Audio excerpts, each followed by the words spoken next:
इस वीडियो में हम गोल्ड के चार्ट का एनालिसिस करेंगे और देखेंगे कि फॉरेक्स मार्केट में गोल्ड की नेक्स्ट मूव क्या हो सकती है।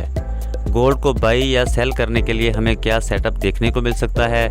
डेली, 4 आवरली और 15 मिनट टाइम फ्रेम्स में market trend, supply demand zone और लास्ट ब्रेकअप स्ट्रक्चर को ग्राफ पर हाईलाइट करने के अलावा ऑर्डर की कंफर्मेशन के लिए मद्देनज़र रखे जाने वाले उसूलों पर बात करेंगे। Thanks for tuning Trading Flow. My name is Mohammad Imran Asad. हमारे साथ रहिएगा।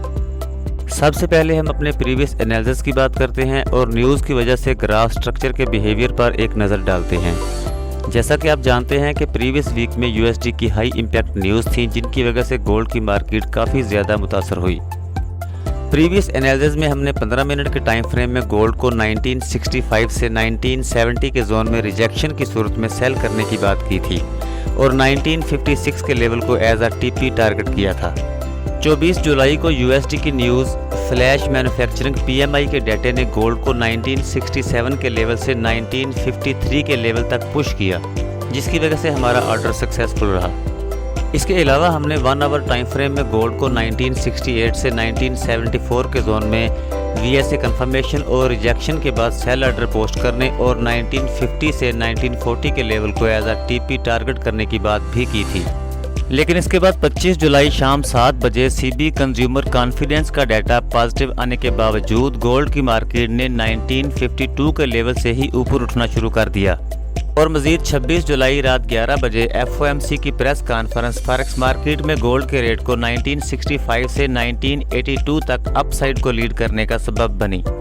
एंड देन अगेन 27 जुलाई को एडवांस जीडीपी और अनएम्प्लॉयमेंट क्लेम्स का डाटा पॉजिटिव आने की वजह से गोल्ड ने 1982 के लेवल से गिरना शुरू किया और 1942 तक जा पहुंचा। अगर हम वीकली टाइम फ्रेम में गोल्ड की करंट पोजीशन की बात करें तो इस वीक में spinning top candle ultra high volume के साथ ग्राफ पर प्रिंट हुई है, जो कि मार्केट की अप और डाउन दोनों साइडों से रिजेक्शन को जाहिर करती है। लेकिन जैसा कि हम अपनी प्रीवियस वीडियो में बात कर चुके हैं कि वॉल्यूम स्प्रेड एनालिसिस में डाइवर्जेंस की वजह से गोल्ड की डाउन मूव के चांसेस काफ़ी ज़्यादा हैं और डेली टाइम फ्रेम में अल्ट्रा हाई वॉल्यूम के साथ इंगल्फिंग कैंडल मार्केट में सेलिंग प्रेशर को मजीद वाज़े करती है। अब हम 4 आवरली टाइम फ्रेम में ऑर्डर पोस्ट करने के लिए सबसे पहले ग्राफ पर लास्ट ब्रेकअप स्ट्रक्चर और सप्लाई जोन मार्क करेंगे। इसके बाद हम ग्राफ पर फिबोनाची प्लॉट करेंगे और फिबोनाची के 0.50 से 0.61 तक के लेवल को ग्राफ पर हाईलाइट करेंगे। सप्लाई जोन में हम 1962 से 1968 के लेवल तक मार्केट की रिजेक्शन और वॉल्यूम स्प्रेड एनालिसिस में डाइवर्जेंस के बाद सेल ऑर्डर पोस्ट कर सकते हैं और अपने प्रीवियस लो यानी कि 1942 के लेवल को एज अ टीपी टारगेट करेंगे, जबकि 1930 का लेवल हमारा सेकंड टीपी होगा। अगर गोल्ड के 1 आवर टाइम फ्रेम की बात की जाए तो मार्केट हायर हाई और हायर लो बनाते हुए 1942 के लेवल से 1963 के लेवल को टच करने के बाद अपने हायर लो 1959 पर क्लोज हुई है। मार्केट को अपसाइड से हाई वॉल्यूम के साथ रिजेक्शन है, लेकिन दूसरी तरफ डाउन मूव में वॉल्यूम काफ़ी कम है, इसलिए ज़्यादा चांसेस यही हैं कि मार्केट अगेन अपसाइड को थोड़ी सी मूव करेगी और 1962 से 1968 के लेवल पर अगर रिजेक्शन देखने को मिलती है तब हम सेल ऑर्डर पोस्ट करेंगे और 1942 के लेवल को एज अ टीपी टारगेट करेंगे। टेक प्रॉफिट के लेवल को मार्केट की पोजीशन के मुताबिक 1925 के लेवल तक एक्सटेंड भी किया जा सकता है। 15 मिनट टाइम फ्रेम में अल्ट्रा हाई वॉल्यूम के साथ इन्वर्टेड हैमर मार्केट में सेलिंग प्रेशर को जाहिर करता है, जबकि हाई मोमेंटम और हाई वॉल्यूम के साथ बुलिश कैंडल बायर्स के इंटरेस्ट को जाहिर करती है। 15 मिनट टाइम फ्रेम में मार्केट डबल टॉप लगाने के बाद डाउन साइड को अपने प्रीवियस स्ट्रक्चर को ब्रेक कर चुकी है, लेकिन डाउन मूव में चूंकि वॉल्यूम काफ़ी कम है इसलिए मार्केट अगेन थोड़ी सी अप जा सकती है।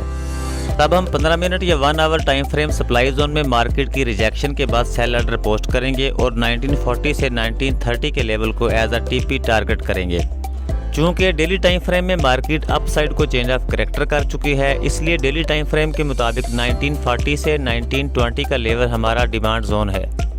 डेली टाइम फ्रेम में 1940 से 1920 के लेवल पर डाउन साइड से मार्केट की रिजेक्शन को देखकर हम गोल्ड को बाई करेंगे और बिल्कुल छोटे से स्टॉप लॉस के साथ 1986 के लेवल को एज अ टीपी टारगेट करेंगे। और इसके अलावा चूंकि गोल्ड की अप मूव में वॉल्यूम ज़्यादा है, इसलिए गोल्ड की मार्केट का दूसरा सिनेरियो ये भी है कि मार्केट डाउन मूव की बजाय इसी लेवल से 1975 या 1980 तक भी जा सकती है। मजीद ये कि इस वीक में यूएसडी की हाई इम्पैक्ट न्यूज़ भी हैं जो गोल्ड के रेट को मुतासर कर सकती हैं। इसलिए ग्राफ स्ट्रक्चर और न्यूज़ के डाटे को देखकर भी आर्डर पोस्ट करने के लिए हमें मज़ीद रहनुमाई मिल सकती है। अब तक के लिए इतना ही। फॉरेक्स ट्रेडिंग के मुतालिक मज़ीद मालूमाती वीडियोज़ और अपडेट्स के लिए देखते रहिए ट्रेडिंग फ्लो। इजाज़त दीजिए, अल्लाह हाफिज़।